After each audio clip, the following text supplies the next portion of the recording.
नमस्कार। देश विदेश की तमाम फटाफट खबरों में आपका स्वागत है। खबरों के लिए आपसे निवेदन कि यदि आपने हमारे चैनल को सब्सक्राइब नहीं किया तो कृपया करके आपके अपने चैनल को सब्सक्राइब करना ना भूलें। आप सब्सक्राइब करते हैं तो हमें हिम्मत होती है सही और सच्ची खबरें आप तक पहुंचाने की। वरना मीडिया में किस तरह से 2 दिन से पूरी खबर चलाई जा रही है, क्या खबर चलाई जा रही है, यह आप भली भांति मीडिया देखकर आप सवाल लगा सकते हैं और जवाब दे सकते हैं।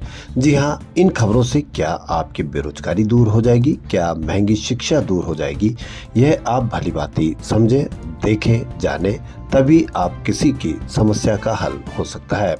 वरना मीडिया ने अब आपको इस तरह से डेवलप कर लिया है कि वो कुछ भी दिखाएगा और आप कुछ भी मानने भी लगे हो। तो हाँ, क्या है बड़ी खबर? बजट सत्र के आज सोमवार को चौथा दिन है। तृणमूल कांग्रेस और लेफ्ट पार्टियों के 10 सांसदों ने मांग की कि सदन की दिन भर की कार्रवाई रोकी जाए और डुप्लीकेट वोटर आईडी पर चर्चा हो, लेकिन आईडी पर चर्चा नहीं होगी। राज्यसभा के उपसभापति हरिवंश ने इससे इनकार कर दिया। इसके विरोध में कांग्रेस और तृणमूल कांग्रेस ने राज्यसभा से वॉकआउट किया।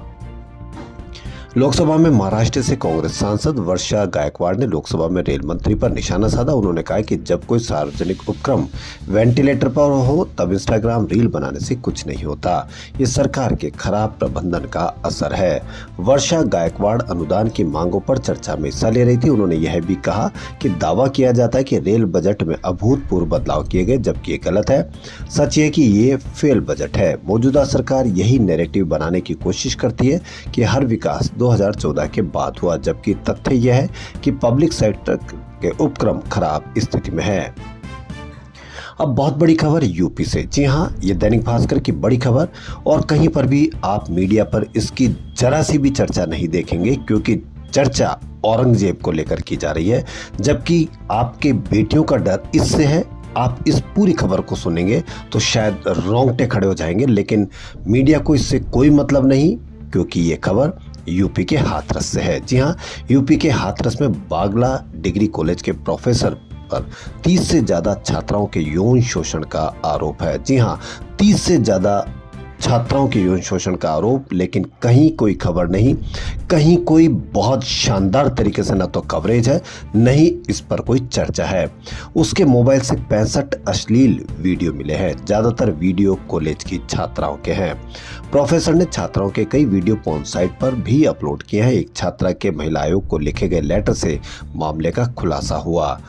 पुलिस ने केस दर्ज किया। आरोपी प्रोफेसर फरार है। आरोपी प्रोफेसर डॉक्टर रजनीश 54 साल का है। वह भूगोल पढ़ाता है। दरअसल 6 मार्च को एक छात्रा ने महिला आयोग को लेटर लिखा, साथ ही फोटो वीडियो भी भेजे। शिकायत सामने आने के बाद पुलिस ने इंटरनल जांच शुरू की थी। छात्रा का लेटर जो महिला आयोग को लिखा गया, यह आप सुनेंगे, देखेंगे तो आपके रोंगटे खड़े होंगे या हो जाने चाहिए। हो सकता है कि आपके रोंगटे खड़े नहीं हो, क्योंकि ये प्रोफेसर रजनीश है, कोई प्रोफेसर महमूद नहीं है।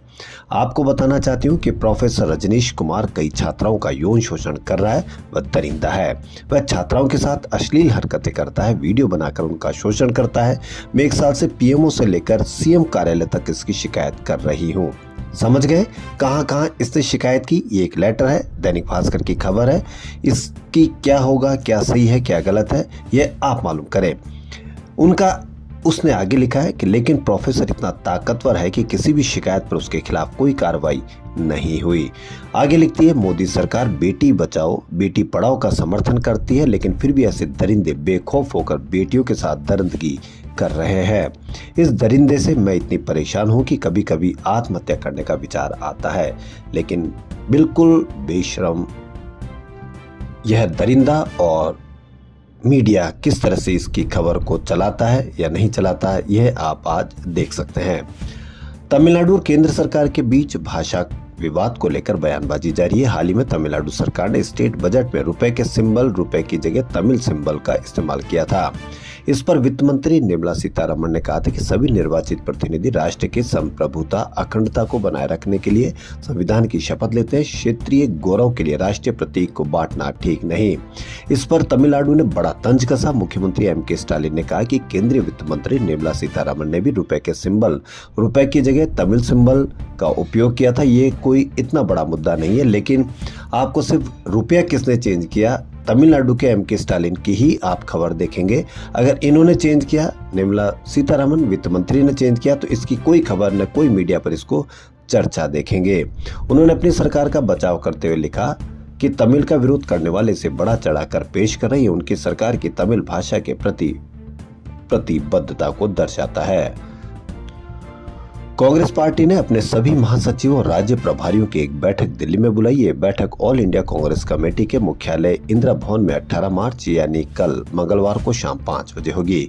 सूत्रों के अनुसार कांग्रेस अध्यक्ष मल्लिकार्जुन खड़गे इस बैठक की अध्यक्षता करेंगे, जिसमें लोकसभा में विपक्ष के नेता राहुल गांधी भी शामिल होंगे। इस बैठक का उद्देश्य संगठनात्मक मजबूती, आगामी चुनाव की रणनीति और भाजपा की जन विरोधी नीतियों व संविधान पर लगातार हमले के खिलाफ पार्टी के भविष्य की दिशा तय करना है। इसके अलावा अगले महीने गुजरात के अहमदाबाद में एक और एआईसीसी बैठक होने वाली है। हाल ही में कांग्रेस महासचिव के.सी. वेणुगोपाल ने 8-9 अप्रैल 2025 को प्रस्तावित अहमदाबाद बैठक की तैयारियों का जायजा लिया। उन्होंने सरदार वल्लभ भाई पटेल राष्ट्रीय स्मारक का दौरा किया और भारत के पहले गृह मंत्री को श्रद्धांजलि दी। वेणुगोपाल ने एक्स पर लिखा कि 8-9 अप्रैल को होने वाली एआईसीसी बैठक की तैयारियों के लिए अहमदाबाद में सरदार पटेल स्मारक गया और हमारे महान स्वतंत्रता सेनानी और कांग्रेस नेता को श्रद्धांजलि दी। महाराष्ट्र में भी राजनीति गर्म है। देवेंद्र फडणवीस की तुलना औरंगजेब से करने वाले महाराष्ट्र कांग्रेस अध्यक्ष हर्षवर्धन सपकाल ने प्रेस कॉन्फ्रेंस कर कहा कि मैंने जो देवेंद्र फडणवीस के बारे में बोला वो पर्सनल नहीं है, मैंने कोई गलत बात नहीं की, मैंने जो बोला मैं उस पर कायम रहूंगा। महाराष्ट्र में औरंगजेब के कब्र को हटाने को लेकर महाराष्ट्र कांग्रेस के अध्यक्ष हर्षवर्धन सपकाल ने कहा कि सरकार का किसान की समस्या की तरफ से ध्यान नहीं है। राज्य में बेरोजगारी बढ़ रही है, सरकार की जो जिम्मेदारी है उसको पूरा करने में पूरी तरह से फेल और उसी को छुपाने के लिए इस प्रकार के मुद्दे उठाकर लोगों को ध्यान भटकाने का काम शुरू है। कांग्रेस अध्यक्ष ने सरकार से सवाल पूछा कि औरंगजेब के कब्र का चर्चा होने से क्या लाखों लोगों को नौकरी मिलेगी? क्या कब्र को हटाने से किसानों को उनकी फसल के दाम मिलेंगे? मुख्य मुद्दे से भागने या कहें कि बचने के लिए बीजेपी इस प्रकार की साजिश रच रही है। क्या आप भी इस बात से सहमत हैं? तो आप अवश्य कमेंट करके बताएं। लोकसभा में तृणमूल कांग्रेस सांसद कल्याण बनर्जी ने आज इस तरह से सरकार को घेरा कि पक्ष और विपक्ष दोनों हंसने लगे। महिलाओं की सुरक्षा को लेकर केंद्र सरकार ने रेखा का भी जिक्र कर दिया।